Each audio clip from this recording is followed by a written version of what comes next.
নাহমাদুহু ওয়া নুসাল্লি আলা রাসূলিহিল কারীম, আম্মা বা'দ।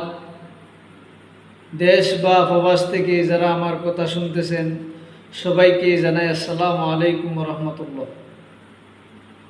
সম্মানিত প্রিয় ভাইয়েরা, আমাদের মধ্যে এমন কে আছে যার চিন্তা নাই, দুঃখ নাই, টেনশন নাই, পরেশানি নাই?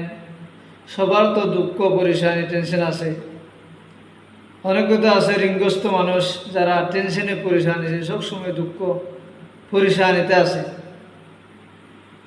টেনশন দূর হওয়ার জন্য, ঋণ থেকে মুক্তি পাওয়ার জন্য আজকে কিছু উপায় বলবো, কিছু আমল আপনাদেরকে দেখাই দেব, আপনাদেরকে জানাইব। আমরা আসি আবু দাউদ শরীফের হাদিস 1555 1555 নম্বর হাদিস থেকে আমরা জানবো আজকে। হযরত আবু সাঈদ খুদরি রাদিয়াল্লাহু তাআলা আনহু থেকে বর্ণিত, একদিন রাসূল করিম সাল্লাল্লাহু আলাইহি ওয়াসাল্লাম মসজিদে প্রবেশ করলেন। সেখানে গিয়ে দেখলেন নবীর সাহাবী হযরত আবু উমামা রাদিয়াল্লাহু তাআলা আনহু সে বসে বসে আল্লাহর কাছে দোয়া করতেছে। নবী করিম সাল্লাল্লাহু আলাইহি ওয়াসাল্লাম আবু উমামাকে বলল, ইয়া আবা উমামা মালি আরাকা জালিসান ফিল মসজিদি ফি গায়রি ওয়াক্তিস সালাত।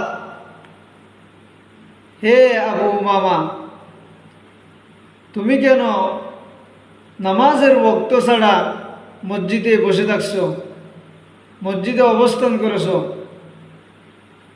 হযরত আবু উমামা রাদিয়াল্লাহু তাআলা আনহু উত্তর দিলেন,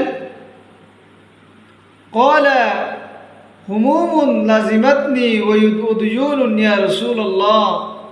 ইয়া রাসূলুল্লাহ, আমি খুব পরেশানিতে, দুঃখতে আছি।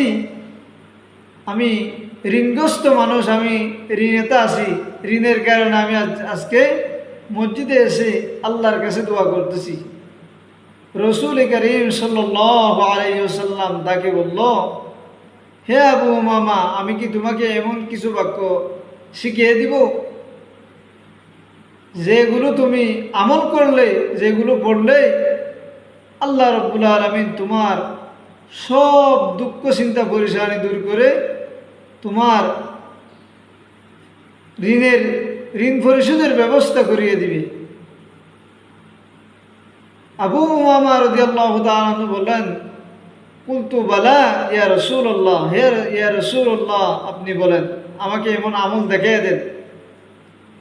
নবী করিম সাল্লাল্লাহু আলাইহি সাল্লাম বলেন, ইজা আসবাহতা ওয়া ইজা আমসাইতা।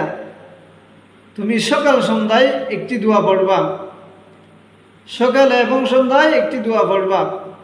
কি পড়বা? আল্লাহুম্মা ইন্নী আউযু বিকা মিনাল হাম্মি, অর্থাৎ হে আল্লাহ, আমি আপনার কাছে আশ্রয় চাই, আপনার কাছে আশ্রয় চাই সমস্ত দুশ্চিন্তা থেকে, ওয়াল হাজান, এবং পরেশানি থেকে। হে আল্লাহ, আমি আপনার কাছে সমস্ত দুশ্চিন্তা এবং পরেশানি থেকে আশ্রয় চাই। ওয়া আউযু বিকা মিনাল আজজি ওয়াল কাসালি। ইয়া আল্লাহ, আমি সকল অক্ষমতা এবং সকল অলসতা থেকে আপনার কাছে আশ্রয় চাই, পানা চাই। ওয়া আউযু বিকা মিনাল জুবনি ওয়াল বুখলি।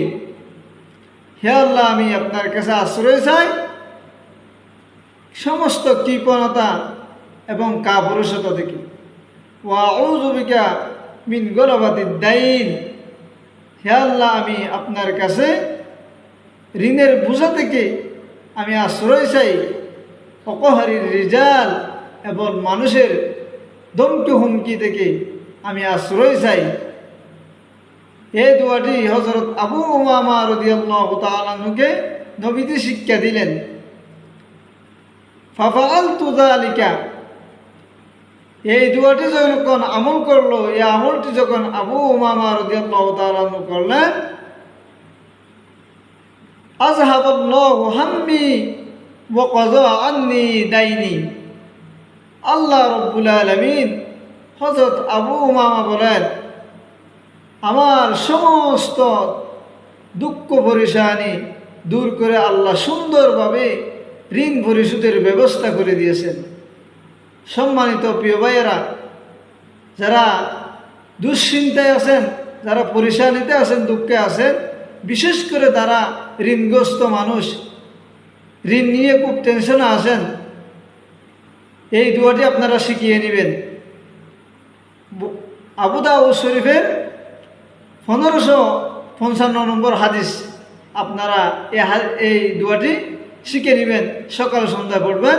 আল্লাহ রাব্বুল আলামিন আপনাদের টেনশন পরেশানি দূর করে সুন্দর করে আল্লাহ রাব্বুল আলামিন সম্ভবত আল্লাহ রাব্বুল আলামিন আপনার ঋণ পরিশোধের ব্যবস্থা করে দিন। আল্লাহ রাব্বুল আলামিন সবাইকে এই দোয়াটি শিখে আমল করার তৌফিক দান করুন। ওয়া আখিরু দাওয়ানা আলহামদুলিল্লাহি রাব্বিল আলামিন।